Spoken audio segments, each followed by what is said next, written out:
Many years ago, before the Christ was born, there was a king named Xerxes. It was a time of Babylonian exile. The Babylonians had taken over the divided kingdom of Israel and Judah, and therefore the Jews had taken their refuge in Persia. Persia was ruled by the king Xerxes the first from 486 BC to 465 BC. Our story starts with a party thrown by the king for all the nobles, officials, military leaders from all over the kingdom. In the party, he called his queen, Vashti, to display her beauty before his guests. Vashti, treat our guests so that they may know you. But she refuses and no longer becomes the queen. Anyways, the king needed a new queen. There comes our heroine, Esther. She was presented by her cousin Mordecai in a virgin beauty competition. Her elegance, beauty, and sensuality dissolved the king Xerxes in love. But shh! He did not know that she was a Jew.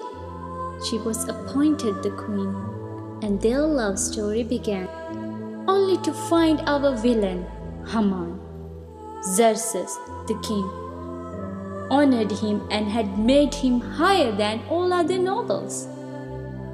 All the royal officials knelt before him, except Mordecai. Esther's cousin, the Jew, he would only kneel before God. Haman hated him. Thus he persuaded the king to exterminate all the Jews. The king commanded, "Destroy all the Jews!" Meanwhile, Mordecai, knowing this, tell Esther about the reason behind this. Esther remembered the times when Mordecai had saved the king's life. 2 officials had plotted to assassinate Xerxes. The king did not know that it was Mordecai. In banquet, Esther tells the king that it was Mordecai who saved his life, and thus the king decided to honor him.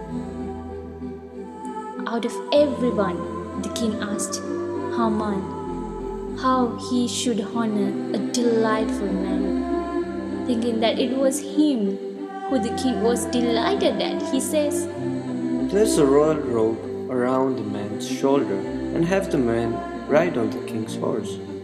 The king commands Haman to do as he suggested and honor Mordecai. Poor Haman, he grieved. The next day, there was another banquet when Esther invites the king and Haman. The world shook with fear when Esther courageously told the king the truth that she was a Jew and that Haman plotted the genocides of Jews out of rage against Mordecai.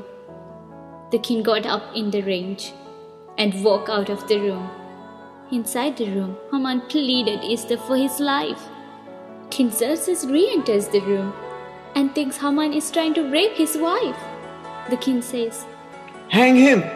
The king sends out a second edict giving the Jews permission to defend themselves against attack. The city of Susa holds a joyous celebration. The Jews defended themselves and become victorious over their attackers. Till today, they still celebrated it in the name of Purim to remember this glorious day for the Jews.